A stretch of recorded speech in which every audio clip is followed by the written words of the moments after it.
Oui, big up. Salut les abonnés, salut les nouveaux abonnés. Donc, est-ce que un restaurateur a le droit de refuser de servir un client?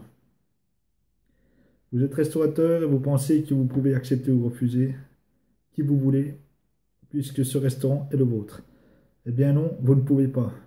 Refuser de servir un client, c'est illégal. Et vous encourez même une peine de 1 500 € d'amende si vous refusez un client sans motif légitime. Refuser un client, ce que dit la loi. Il est interdit de refuser à un consommateur la vente d'un produit ou la prestation d'un service sauf motif légitime. Article L22, alinéa du 6.1 du Code de la consommation. Vous n'avez ainsi pas le droit d'interdire l'accès à votre resto pour un motif discriminatoire, état de santé, handicap, orientation sexuelle, faciès ou religion. Vous ne pouvez pas non plus interdire l'accès à votre restaurant en raison de la présence d'enfants. Enfin, vous ne pouvez pas refuser une table à un client seul pour le motif qu'il ne reste dans votre resto qu'une seule table pour 4 personnes. Et quand quelqu'un a faim, généralement, si on est en mesure, en capacité de lui donner, on lui donne. Les motifs légitimes pour refuser un client. Les seules raisons légitimes pour refuser un client sont liées à ce qui pourrait troubler l'ordre public. Le client fait preuve d'un comportement agressif ou dangereux. Il se présente dans une tenue incorrecte. Il est nu par exemple. Il est visiblement ivre et commande de l'alcool. Il est mineur et commande de l'alcool. Il refuse d'éteindre sa cigarette parce qu'il est interdit de fumer dans les lieux publics. Il est connu pour partir sans payer. Le cas particulier des animaux, vous avez en revanche tout à fait le droit de refuser l'entrée de votre établissement aux animaux. Mais à l'inverse, si vous acceptez un animal dans votre resto, c'est à la condition que l'animal ne perturbe ni le service ni vos autres clients. Donc voilà, parce que j'ai vu des cas où un restaurant refusait de servir un client. Donc voilà, c'est pour ça que je fais cette vidéo. Donc si donc un restaurant vient à vous refuser de vous servir pour une quelconque raison que vous pensez que c'est pas légitime, qu'il n'avait pas à vous refuser, donc vous pouvez toujours déposer plainte contre le restaurant pour discrimination. Donc, voilà. Sinon, de mon côté, oui, là j'étais sur l'ACRE. Donc la réforme, là, apparemment, que veut faire le gouvernement, au lieu donc qu'on bénéficie de 3 ans d'ACRE. C'est-à-dire que la première année, tu payes 6%, 11%, et après, je crois que c'est 17 ou 19, un truc comme ça. Donc là, tu aurais droit, je crois qu'un an d'acte qui sera 11%, puis après, tu payes le plein pot. Donc, suivant si c'est une activité artisanale, commerciale ou libérale. Donc, les taux varient. Comme dans mon cas, c'est une activité coursier indépendant commercial. Donc, taux plein, c'est 26%. Donc, 26%, donc ça fait déjà des sommes à donner. Moi, au début, j'avais pas l'ACRE. Et quand j'ai commencé avec Deliveroo et que l'URSSAF est venu me réclamer 700 € d'entrée de jeu, ah bah, t'as envie d'arrêter. Tu te dis, putain. Donc j'ai dû demander un échelonnement. Donc là, j'arrive à terme. Du coup, j'ai renégocié. Euh, ben voilà, ça fait des. Et puis plus tu gagnes, plus tu vas en donner. Plus ce sera des sommes importantes à donner.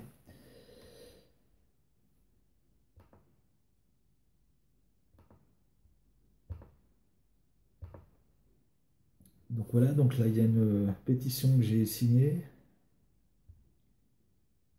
c'est pas partagé sur ma page Facebook. Je sais pas ce qui se passe.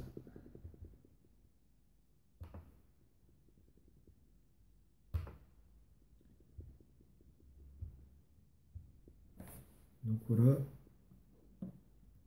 C'est vrai que bon, en ayant l'acre, quand tu démarres, c'est vachement avantageux. Je conseille plutôt moi de faire ces déclarations mensuelles plutôt que trimestrielles. Parce que trimestrielles, ça va te faire des sommes assez importantes à donner. Donc mensuelles, tu payes tous les mois, comme ça c'est réglé. Parce que si tu as des difficultés à payer après en trimestriel, ça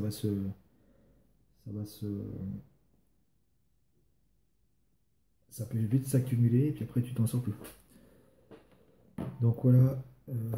Sinon, là ça se passe. Donc livraison, on continue même sous la pluie. Donc il y a eu ces derniers temps des grosses fortes pluies. Donc c'était pas évident, mais bon, il y en a qui étaient, voilà, qui étaient déterminés à livrer, qui ont quand même, comme moi, livré malgré les fortes pluies. Et puis voilà quoi.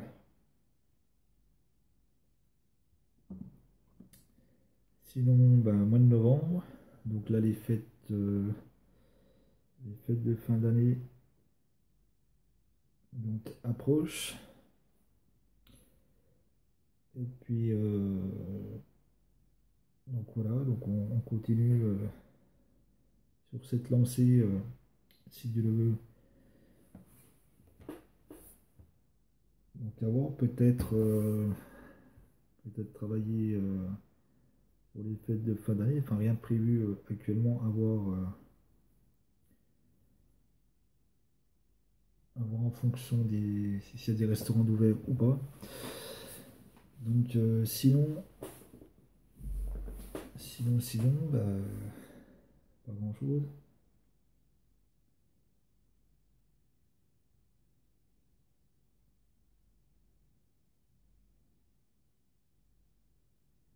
Donc j'ai vu assurance chômage pour les indépendants. J'avais vu ça, il paraît qu'on a droit au chômage. Alors, ce serait une durée de 6 mois. Donc, Selon Service Public, en l'absence de contrat de travail, l'entrepreneur ne peut pas cotiser à l'assurance chômage, ni ouvrir de droit à une allocation chômage en cas de cessation d'activité. donc voilà, il faut un contrat. L'allocation chômage pour les indépendants est en vigueur depuis le 1er novembre, mais les nombreux auto-entrepreneurs qui attendaient la mesure risquent d'être déçus. Une sécurité en cas de perte économique quand on est travailleur indépendant. Voilà, quand tu es auto-entrepreneur ou micro-entrepreneur, donc tu n'as pas de droit au chômage. Donc si ton activité s'arrête du jour au lendemain, donc c'est RSA.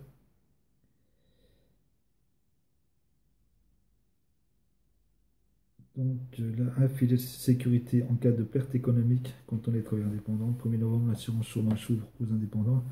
C'est une très grande avancée. Cet enthousiasme, François Hurel, le président de l'UAE, l'Union des auto-entrepreneurs. J'applaudis même si les conditions de mise en œuvre ne me conviennent pas. La mesure est souvent présentée avec l'ouverture des droits aux démissionnaires. Elle n'a cependant pas grand-chose à voir, tant les conditions pour l'obtenir sont différentes. Tous les indépendants pourront-ils prétendre à l'assurance chômage? Être à la recherche effective d'un emploi est la première condition à remplir pour toucher le chômage après avoir été indépendant. Donc, être inscrit comme demandeur d'emploi. Mais c'est ensuite que les choses se corsent. Il faudra justifier d'une activité non salariée ininterrompue pendant au moins 2 ans, au titre d'une seule et même entreprise et aussi au titre de cette activité non salariée. C'est-à-dire que, parce que tu peux faire des adjonctions d'activités et avoir plusieurs entreprises, plusieurs activités. Donc là, il faut donc avoir qu'une seule euh, entreprise, qu'une seule activité. Au-dessus de cette activité non salariée, de revenus antérieurs d'activité supérieurs ou égal à 10 000 € par an.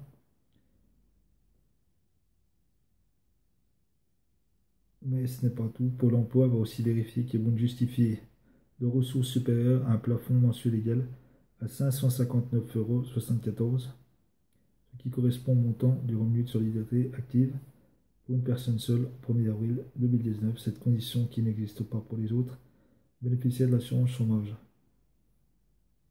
Quelles sont les autres conditions à venir? Seules les personnes qui ont fait l'objet d'un redressement judiciaire avec éviction du dirigeant ou d'une liquidation judiciaire pourront bénéficier de l'allocation chômage pour travailleurs indépendants.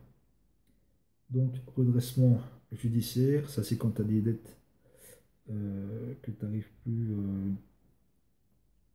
à payer, donc tu as redressement judiciaire ou une liquidation judiciaire. La liquidation judiciaire, ça va te permettre d'éponger tes dettes d'entreprise, mais tu vas te bloquer, je crois, pendant 5 ans, tu ne pourras plus te mettre à ton compte, tu vas te ficher. Je crois que tu vas même être interdit bancaire pour bénéficier de l'allocation chômage pour travailleurs indépendants. Il faut donc obligatoirement passer par le tribunal de commerce lorsque vous cessez votre activité. Objectif du gouvernement, réserver la mesure aux personnes ayant arrêté de la manière involontaire. Les nombreux micro-entrepreneurs qui attendaient l'entrée en vigueur de cette disposition risquent d'être déçus. Certes, sur un plan juridique, ils peuvent aller devant le tribunal de commerce, mais la démarche est assez rare. Ce formalisme contre-productif, dénonce François Hurel, pour qui la procédure aurait pu être bien plus légère. Quand on est mis en faillite, la Banque de France est informée. On est fiché et ça peut être plus compliqué après de recommencer. Une fois que tu es fiché Banque de France, tu ne peux plus emprunter, tu es grillé, tu es wanted. Le public qui peut en bénéficier est particulièrement restreint. Comment faire la demande? La demande doit être effectuée auprès de Pôle emploi. Vérifier au préalable que vous ne pouvez pas prétendre à l'allocation chômage en fonction des renseignements fournis. L'opérateur vous dirigera vers cette allocation spécifique travailleur indépendant ATI. Quel sera le montant de l'alloc? Si vous remplissez toutes les conditions, vous toucherez une allocation d'un montant forfaitaire de 800 € par mois, soit à peu près 26,30 € par jour, versé par Pôle emploi. À savoir, elle sera versée sans délai d'attente et soumise à la CSG, à la CRDS, à l'impôt sur le revenu. Pendant combien de temps sera-t-elle versée? Elle sera versée pendant 180 jours, 6 mois maximum. Donc, tu as travaillé 2 ans, tu auras droit à 6 mois de chômage. Comme pour les autres allocations chômage, vous validez les trimestres retraite durant la période de versement. Combien de personnes pourraient en bénéficier? D'après l'étude d'impact du projet de loi Avenir professionnel dont la mesure est issue, près de 30 000 personnes devraient en bénéficier chaque année. Pour quel coût? Le coût annuel de cette mesure pour l'assurance chômage serait de 140 millions d'euros. Donc voilà, donc c'est provisoire, c'est une grosse arnaque. Donc tu travailles 2 ans, 6 mois de chômage, et après, si tu ne retrouves pas de boulot, ben tu finis au RSA.